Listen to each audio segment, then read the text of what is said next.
A resposta de Donald Trump aos testes da Rússia com o torpedo subaquático Poseidon e o míssil Burevestnik. Os Estados Unidos têm mais armas nucleares do que qualquer outro país. Isso foi realizado, incluindo uma atualização completa e renovação das armas existentes, durante o meu primeiro mandato. Ele odiava isso, segundo ele. A Rússia tem o segundo maior número de armas nucleares, a China é a terceira, mas ele instruiu o Departamento de Guerra a iniciar testes nucleares. Vladimir Putin concedeu prêmios aos desenvolvedores do míssil Burevestnik.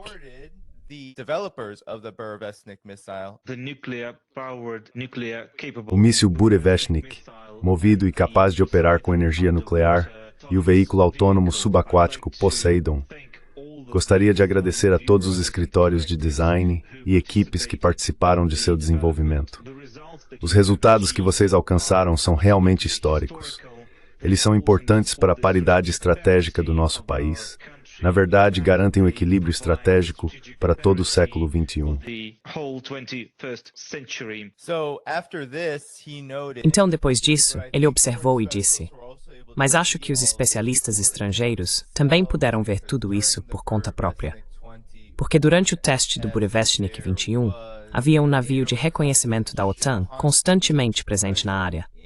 Nós não interferimos em suas operações, deixamos que observassem. E qual é a sua avaliação da resposta de Trump?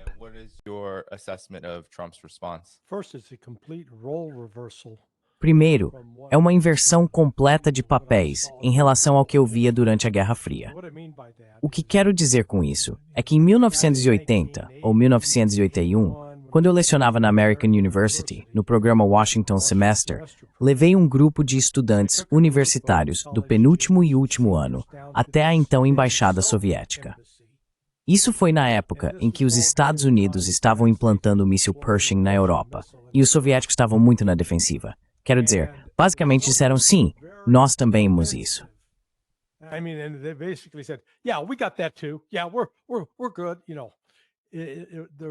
Sim, estamos bem, sabe? Não era uma questão de confiança, era uma questão de falta de confiança. Agora estou vendo Donald Trump agir como aqueles oficiais soviéticos lá em, 81. Tipo, temos mais do que vocês. Ele transformou isso em uma disputa de medidas, em vez de lidar com o fato de que a Rússia agora implantou algo que é literalmente um divisor de águas. Ter um reator nuclear como usina de energia em um desses mísseis muda completamente a forma como se aborda os acordos de controle de armas nucleares. Porque no passado, tínhamos, um acordo para mísseis balísticos intercontinentais, já que eles podem percorrer 8.000 quilômetros ou mais. Depois, tínhamos um acordo para mísseis nucleares de alcance intermediário, porque eles só podiam chegar a cerca de 3.200 quilômetros.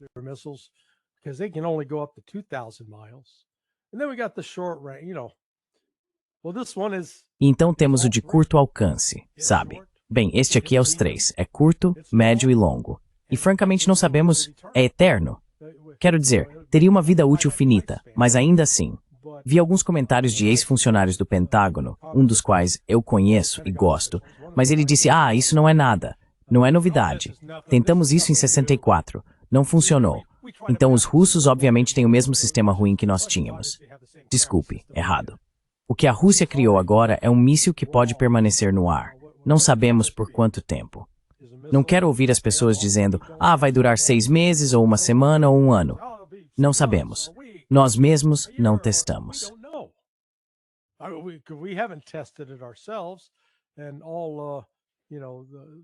E você sabe, Putin disse que eles fizeram um movimento de Chauncey Gardner. Você se lembra do filme Muito Além do Jardim, com Peter Sellers? Ele era Chauncey Gardner. E ele disse, eu gosto de assistir. Os Estados Unidos puderam assistir, e nós assistimos aquilo voar por aí. Não sabemos por quanto tempo, foram 14 horas, 14 dias, mas a Rússia alcançou um avanço significativo aqui. Agora eles não precisam se preocupar em tirar seus mísseis do silo rapidamente. Na verdade, eles poderiam pré-posicioná-los, enviá-los para que já estivessem lá em cima, prontos para agir, e lembrar o Ocidente de que, vejam, nós já temos armas nucleares no ar e prontas para atacar. E vocês não vão saber onde elas estão, nem vão conseguir destruí-las. Então vamos conversar, em vez de ficar trocando ameaças. Claro, isso acontece justamente quando o tratado New START está prestes a expirar. E como você viu pela reação de Trump a esses testes russos, agora há uma urgência em, entre aspas, testar armas nucleares dos Estados-membros. O que você acha de tudo isso? Antes de tudo, esse homem não sabe do que está falando. Isso não é novidade com Donald Trump. Mas este é um campo muito perigoso para ser ignorante.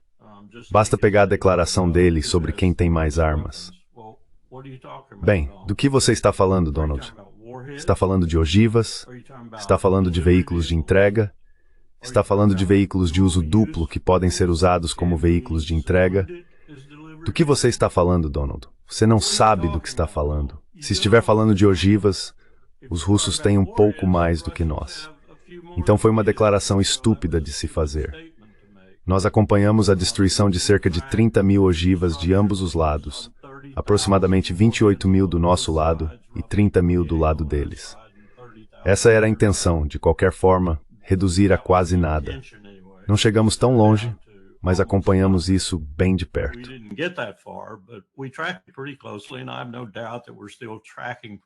E não tenho dúvida de que ainda estamos acompanhando de forma bastante precisa quais ogivas existem de cada lado. Minha principal medida são as ogivas. Os veículos de entrega são importantes. Os veículos de uso duplo são importantes. Todas essas coisas podem causar problemas de trapaça ou de conformidade. Mas as ogivas são um elemento significativo. E como Larry apontou, os veículos de entrega se tornam importantes quando são muito diferentes, por assim dizer, e oferecem um regime completamente novo para o uso dessas ogivas, que é aparentemente o que está acontecendo com esse novo míssil. Não sabemos quantas classes diferentes eles podem estar desenvolvendo, mas aquela que vimos e sobre a qual ouvimos falar provavelmente já é, como Larry diz, perigosa o suficiente. Donald precisa entender sobre o que está falando antes de começar a falar. E ele não entende.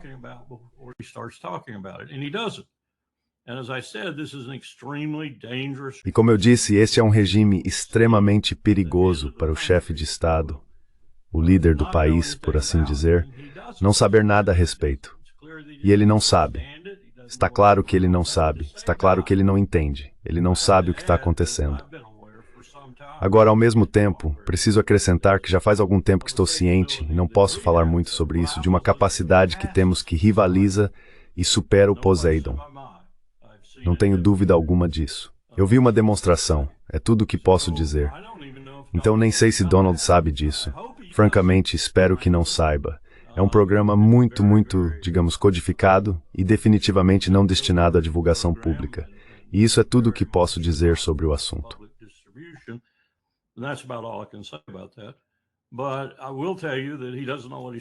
Mas eu vou te dizer, ele não sabe do que está falando. E isso é assustador. Vou repetir. É assustador que um homem que fala sobre o CTBT não tenha a menor ideia do que o CTBT é. Uma das razões pelas quais entramos nesse regime, quando digo nós, quero dizer todos nós que fazíamos testes aéreos significativos, ou se preferir, testes atmosféricos, foi porque quando fizemos a superbomba, a bomba de fissão-fusão, não tínhamos certeza de que não havíamos rasgado a atmosfera de uma forma que não fosse compatível com a vida humana. E isso fez as pessoas refletirem profundamente que o Dr. Teller talvez estivesse um pouco errado sobre o que dizia a respeito de combinar fusão e fissão. Talvez estivéssemos prestes a causar uma destruição realmente irreversível, talvez até ferir gravemente o planeta.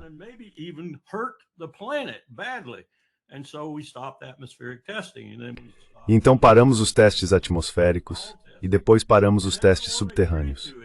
Paramos todos os testes e todos concordaram com isso, embora ninguém tenha ratificado o tratado relevante. A única razão pela qual a China e outros países importantes não ratificaram o tratado foi porque estavam seguindo o nosso exemplo. Nós não o ratificamos. Quando o secretário Powell tentou levar adiante o Tratado do Direito do Mar, que farsa, uma farsa absoluta o fato de não o termos ratificado. Isso mostra o quão estúpido é o nosso Senado. Antes do Senado, queríamos também levar o CTBT, mas ele não passou pela porta do Dick Cheney. O que mostra o quão estúpido Dick Cheney era, porque nem conseguimos que ele aprovasse nossa ida ao Senado para pelo menos tentar ratificar um ou ambos os tratados. É assim que somos estúpidos hoje em dia.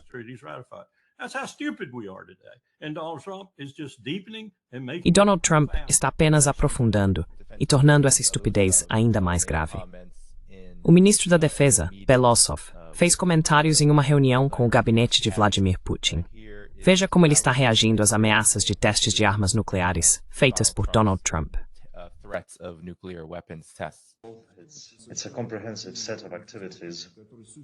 É um conjunto abrangente de atividades que pode incluir testes nucleares reais, e isso aumenta significativamente o nível de perigo nuclear para a Rússia. Isso significa que devemos manter nosso arsenal nuclear pronto para causar danos inaceitáveis a qualquer oponente, e devemos responder às ações de Washington para garantir a segurança do nosso país. Considerando tudo o que foi dito, acredito que é conveniente começar imediatamente os preparativos para testes nucleares em larga escala. Nosso campo de testes em Novaya Zemlya possui toda a infraestrutura necessária para isso.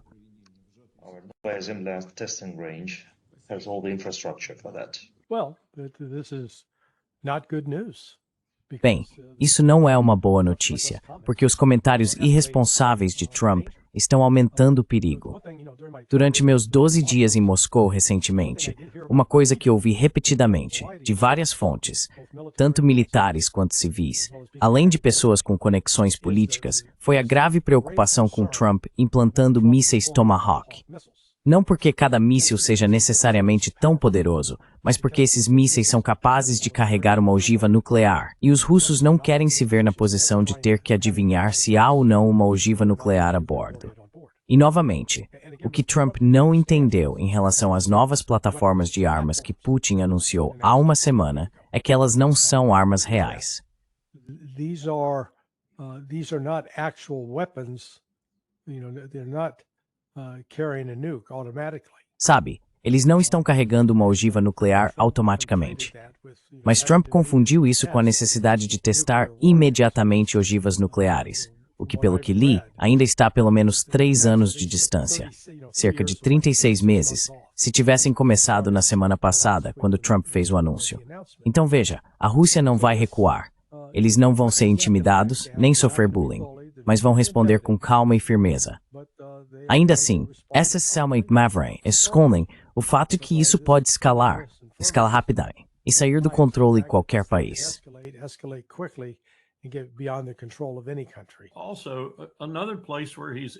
Além disso, outro ponto em que ele é ignorante, ou simplesmente fala sem pensar, sem ouvir ninguém que seja especialista, é o seguinte: nós temos maneiras de testar nosso arsenal que não exigem testes subterrâneos ou atmosféricos.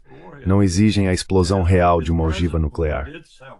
Eu estive presente quando realizamos vários desses testes no Pacífico, e é um processo bastante rigoroso. Você pode fazer isso de 2 formas, e geralmente fazemos ambas para confirmar uma com a outra.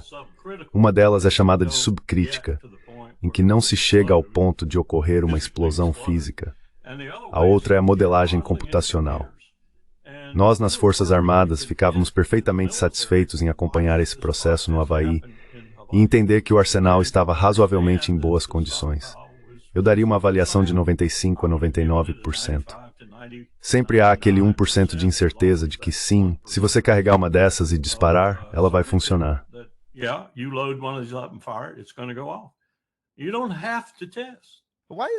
Você não precisa testar. Por que Donald Trump está agindo tão surpreso com o que a Rússia conseguiu aqui? A Rússia não manteve nada, digamos, em segredo. Eles realizaram esses testes e agora estão falando sobre eles de forma bastante pública. Vladimir Putin também disse que há outro míssil a caminho, um ICBM pesado chamado Sarmat, que estará totalmente operacional no próximo ano. Então, por que Trump está agindo tão surpreso? Qual é o contexto para o tipo de pânico que estamos vendo dele? Para mim, isso não faz muito sentido, porque todos nos Estados Unidos, especialmente em Washington, deveriam saber que a Rússia tem armas nucleares e um complexo militar industrial muito avançado, atualmente, e em parte, em guerra com os Estados Unidos. It's either deliberate ignorance É ou ignorância deliberada ou uma atuação digna de Claude Rains? Você sabe, Rains era o ator do filme Casablanca.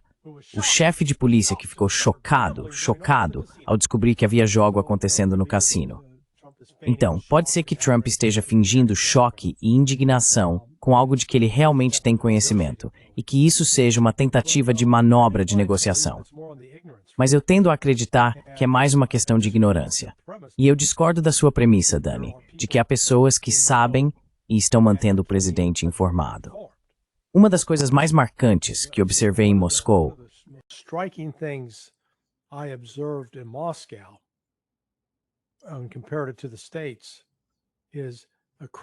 e comparei isso com os Estados Unidos. De modo geral, aqui nos Estados Unidos, os comentaristas, especialmente ex-militares como Jack Keane, David Petraeus, Ben Hodges e o almirante Stavridis, quando vão à televisão e falam sobre os russos, fazem isso nos termos mais insultuosos e depreciativos. Os russos são terríveis, são incompetentes, não prestam, são mal treinados, sempre os rebaixando. Em outras palavras, subestimando as capacidades da Rússia. Em contraste, no que vi e ouvi vários chancelleries, tanto Chiva quanto da reserva, em especial Opt Aludinov Chia em diferente. Maranabu. Lieutenant General Opti Aludinov, in particular, he's still active duty. General Evgeny Bujinsky he's been. O general Evgeny Bujinsky, ele está aposentado agora, mas ao longo dos anos lidou extensivamente com generais americanos, britânicos e da OTAN. Os russos falam das forças armadas ocidentais com respeito, sem insultos, sem comentários depreciativos ou desdenhosos. Eles levam as capacidades militares ocidentais a sério, não zombam delas nem as ridicularizam. Agora, francamente, acho que eles têm amplas razões para ridicularizar muitas coisas sobre o Ocidente. Mas me chamou a atenção que essa fosse uma atitude consistente, uma mentalidade que os russos demonstravam em relação ao Ocidente. Em contraste, o Ocidente descarta completamente a Rússia.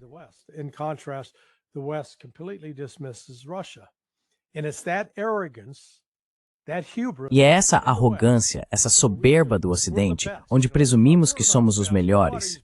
Sabe, tipo Trump, somos os melhores, ninguém é melhor que nós. E eu penso, ei Dom, como foi que nos saímos no Vietnã, cara? Aliás, mais recentemente, como foi com os Houthis? A realidade é que os Estados Unidos, na verdade, não venceram uma guerra contra ninguém que pudesse ser considerado um rival próximo desde a Segunda Guerra Mundial. Isso é uma acusação contra o nosso sistema. E, mesmo assim, continuamos desfilando por aí como se fôssemos o melhor atleta que já existiu, o cientista mais inteligente que já trabalhou, recusando-nos a aceitar ou reconhecer o que outros, como a Rússia e a China, realmente conquistaram.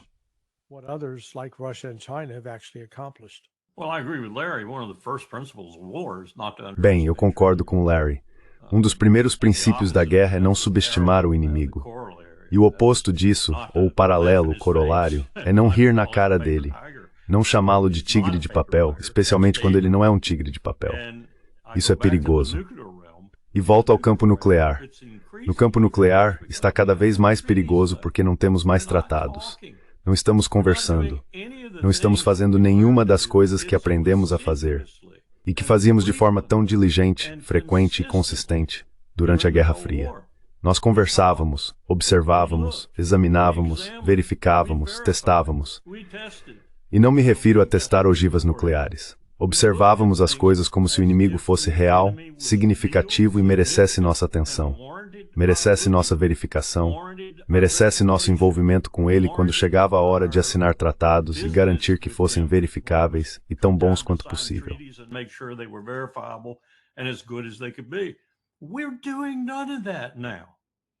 Não estamos fazendo nada disso agora.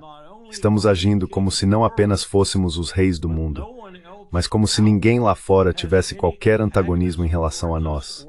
Ou, se tiver, nós o esmagaremos como um inseto. Mas não é o caso. Certamente não é mais o caso. Como Larry apontou, nós nem conseguimos derrotar o Al-Ansar, os Houthis, e temos tido dificuldade em derrotar outros desde o 11 de setembro, aqueles que nos propusemos a eliminar, a obliterar. Não obliteramos ninguém. Há mais terroristas no mundo agora do que havia no dia anterior ao 11 de setembro. muitos deles criados por motivações geradas por nós mesmos. Somos um desastre quando se trata do que chamamos de ordem baseada em regras, porque primeiro estamos destruindo essa ordem. Segundo, não estamos colocando nada em seu lugar além de fanfarronice. E terceiro, a fanfarronice é apenas isso. Não há realmente força alguma por trás dela.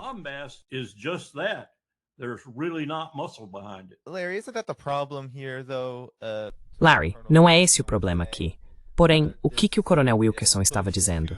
Essa pressão para obliterar, seja possível ou não, acaba levando à possibilidade de que haverá um país, haverá pessoas ao redor do mundo que quererão se proteger disso, o que leva aos avanços que a Rússia fez. Então, isso não é parte do problema fundamental, de que os Estados Unidos simplesmente não estão nem mesmo se engajando em diplomacia, não sabem como recuar.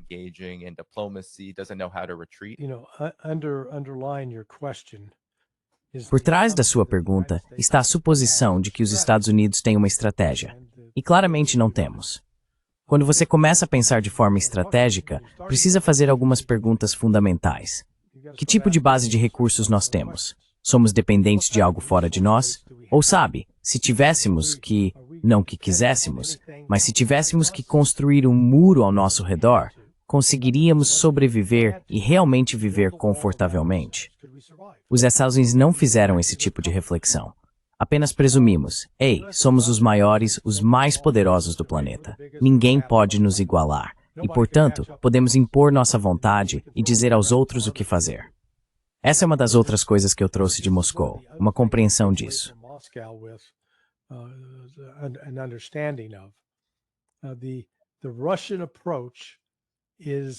A abordagem russa é exatamente o oposto de um jogo de soma zero. O Ocidente vive pelo jogo de soma zero. Nós vencemos, você perde. Não há meio termo.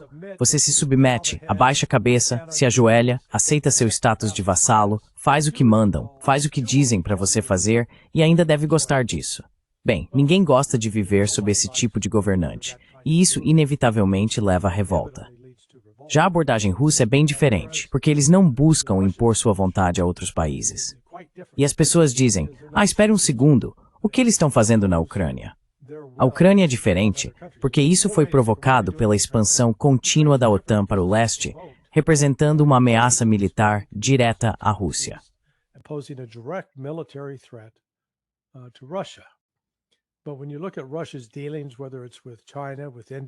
Mas quando você observa as relações da Rússia, seja com a China, com a Índia, que são grandes países, ou até com países menores como o Irã, e vai mais fundo no sul global e na África, não vê a Rússia adotando a postura de ou é do meu jeito ou nada feito. Eles buscam uma abordagem mais conciliadora. Essa falta de estratégia por parte dos Estados Unidos é o que torna tudo tão perigoso, porque nos convencemos de que sempre podemos matar para sair de um problema, e que ao matar e destruir, podemos sair vitoriosos. Mas, se olharmos com atenção para a história dos últimos 70 anos, ela conta uma história bem diferente. Toda a nossa violência, todo o nosso matar, não nos tornou mais seguros, mais ricos ou mais protegidos.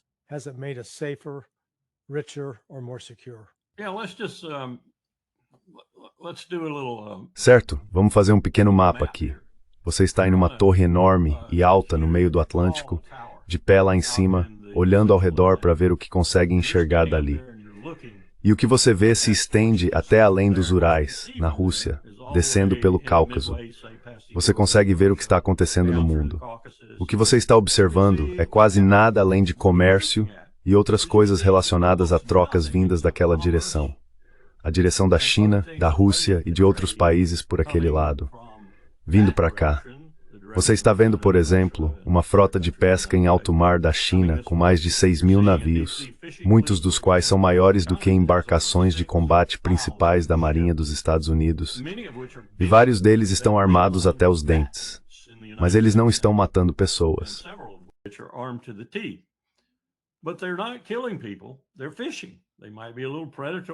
Eles estão pescando. Podem ser um pouco predatórios na forma como pescam, mas estão pescando. Estão fazendo comércio, estão negociando.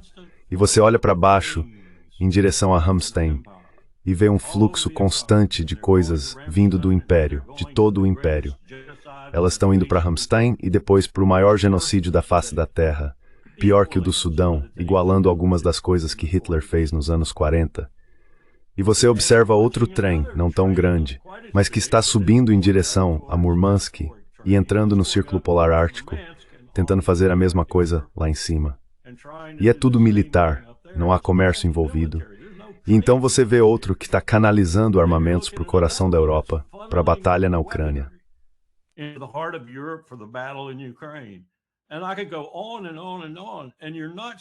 E eu poderia continuar indefinidamente, e você não vê nada vindo de volta na direção dos Estados Unidos.